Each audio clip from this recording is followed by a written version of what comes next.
Shalom everyone, new video by Hebrew in Israel. If you don't know who I am, my name is Yoel. And today I want to talk about a subject that comes up again a lot. So most of my videos are usually when these things are asked a lot about, so I decided to make a video. And this week I want to talk about the issue of Tzitzit.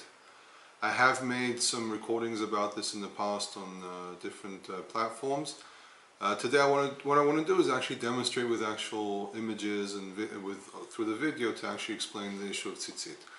So first of all, where does the commandment actually appear? So we have one appearance in the book of Numbers, and it's Numbers 15 verses 37 to 41. Okay, and here it refers to Tzitzit. Okay, it's referred to as Tzitzit by name. The word Tzitzit is from the word tzitz. Okay, tzutz. And it means something which sprouts, and this is why, for example, when we look at the Mesopotamian tzitzit, it actually looks like a flower, and you can actually look this up. If you just look for Assyrian clothing, especially if it's royal clothing, you'll see these braided, gigantic braided strings around the four corners of the garment, and I'll touch on that as well later on. And then you also have, if we flip over to Deuteronomy, we have in Deuteronomy 22, one verse, 22 verse 12, which refers to it as gdilim, from the root gadal, which is to braid something. Now, I'm not going to go into the whole scholarly discussion about this. I'm going to take more the traditional approach about this. So we can say these two commands talk about the same thing, using two different names, and still talking about the exact same thing. Now, it's possible that Deuteronomy 22 gives us more detail of exactly how to tie the tzitzit. Now when you look at ancient Near Eastern fringes, most of what you find, for example, if it's a Canaanite or Assyrian or Babylonian, you would find these braided strings which are actually part of the clothing, and I'm going to use a couple of visual aids here to kind of try to explain these things. And basically what they used to do is they used to wear them in four corners. Now, if it's exactly a corner or not is a very good question. So rabbinic sources would say it's actually a corner. I think it's the Safra, no, sorry, it's the Sifre, actually speaks about different types of clothing. Okay, the Sifre on the book of Deuteronomy speaks of different types of clothing, and it disqualifies clothing that do not actually have a corner. When I say corner, I mean, just as an example, taking a rabbinic tzitzit here, just for the example, you have an actual corner. Okay, if we open this thing up, an actual 90-degree or more or less 90-degree corner. Now, a lot of people use this verse that talks about the issue of the four corners of the earth. Now, theologically speaking, I don't really know what the Israelites, and I don't think anyone knows what the Israelites thought about the shape of the earth. They could have thought it was round, they could have thought it was square, because it's more of a common speech. Okay, when the prophet would speak about something, they would use everyday usage language, which means doesn't necessarily express the exact opinion of, did God tell them the earth is square or round?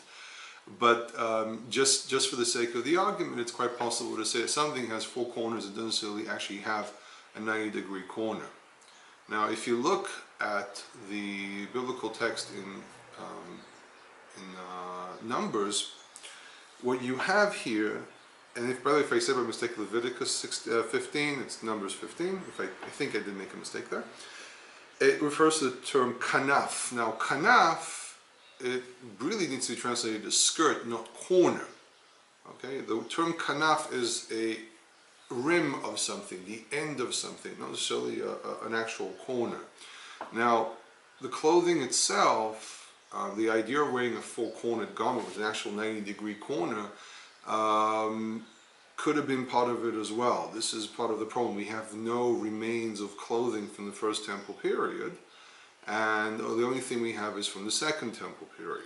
Okay, now, but what we do have are actually, drawings, paintings of clothing, what people wore back then. For example, the Egyptians were very, very good with anthropology, and they would actually draw out nations. It was very, very exact.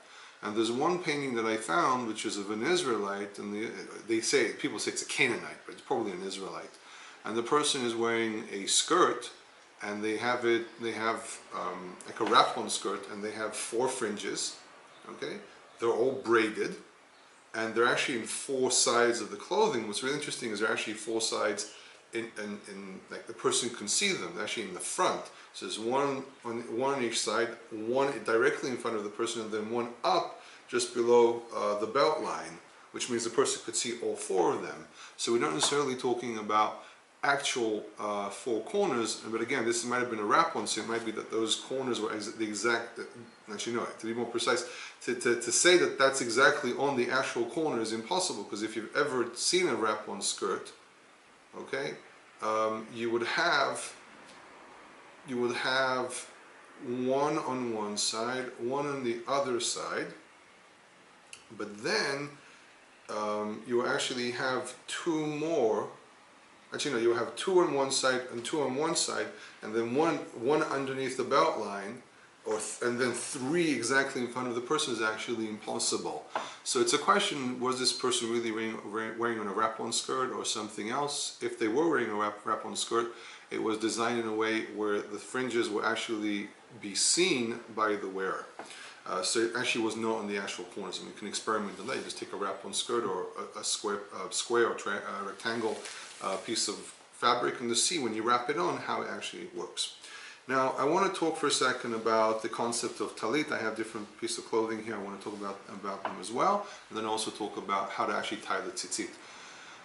The term talit, by the way, is a Second Temple period term. It's actually derived from Aramaic, which basically means clothing. It means a cloak of sorts.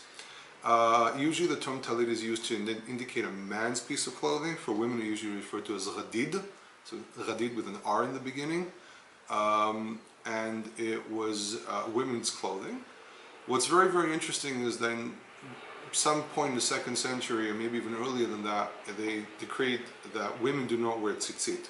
But when you look at, for example, the Ethiopian practice, women do wear tzitzit, and actually from what I've noticed, because we have Ethiopians that live in our area, I've seen more women wear tzitzit than men, which is just, I think, very, very interesting. Though the elders and the more strict people do wear tzitzit all the time, but their tzitzit is a little different. So we'll go to that when we talk about the way of tying.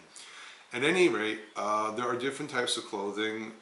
If a woman buys a off-the-shelf type of talit where you find in synagogues, that is probably a problem, because it's actually for men.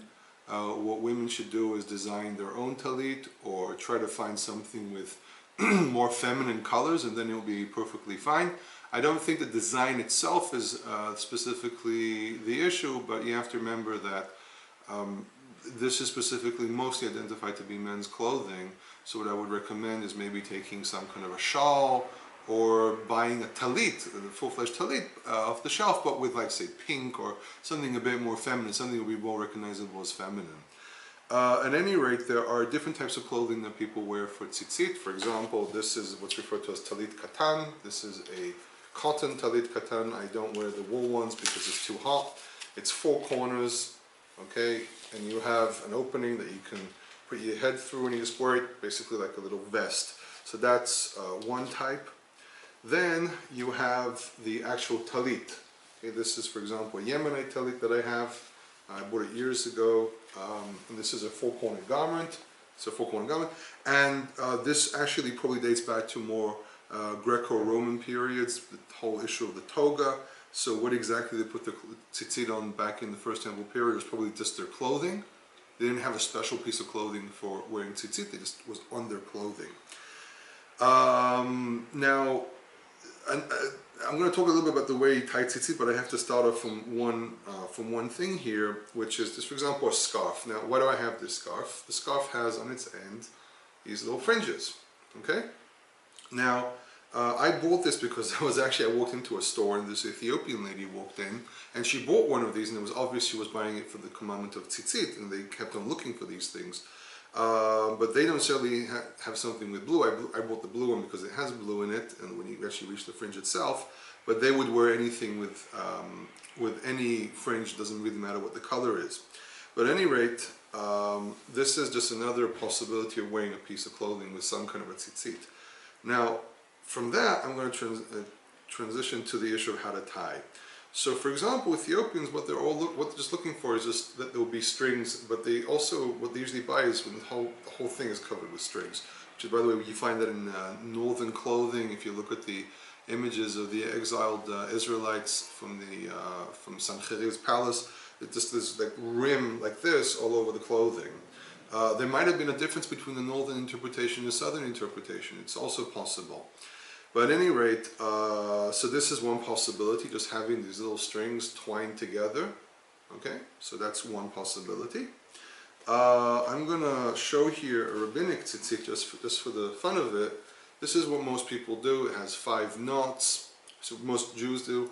There are these, you wrap it around several times. So it's here in this case it's 7, 9, 11, 13, because of a Talmudic passage that says about either you do 7 or 13, and I can explain that more in detail in a second. But this is only white, no blue. Ethiopians as well, only the color of the clothing, not necessarily blue, which is very, very interesting.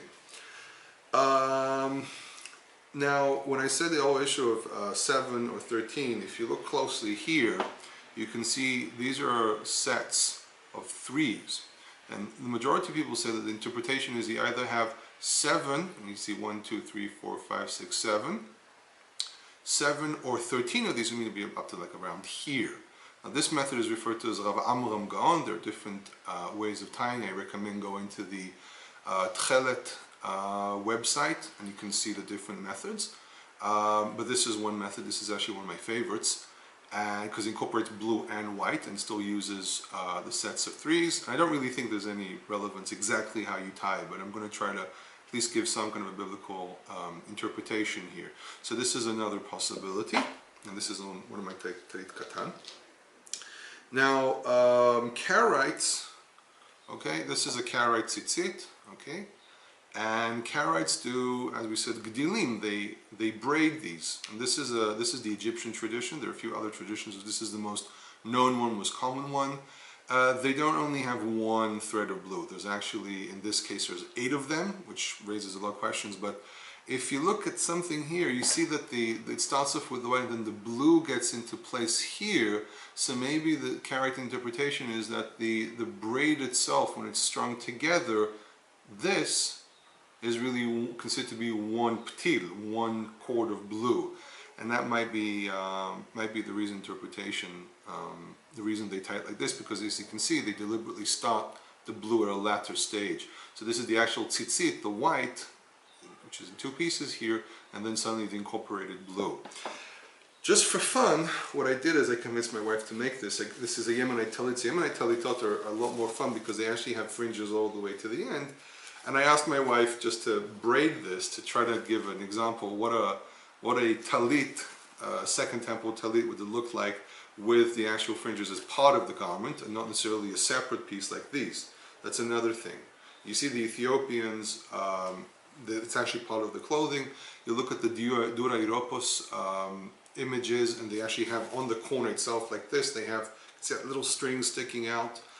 So it's quite possible it was actually part of the clothing. At any rate, this is like a visual explanation of what tzitzit might have looked like. It might have been braided, which is probably why it says Gdilim. It's the more common one that at least I've seen. But I don't necessarily say it has to be specifically braided. It might be tied. For example, if you specifically want to be inside a Jewish community, maybe it's better off to, just do what everyone else does, incorporate the blue in a more traditional, practiced Jewish way. It makes it much more easier to be part of the community. And if anyone has any questions on this subject, I mean, there are probably more details that I didn't speak about here. You can leave questions down in the comment, and if there's any specific videos you're interested in, I'll gladly make them if it's possible. Don't forget to like and subscribe to my YouTube channel, and follow me also on Facebook. I also have an email, hebrewinisrael@gmail.com. Hebrew in Israel is one word, and hopefully I'll be able to make more videos and produce more information for the general public.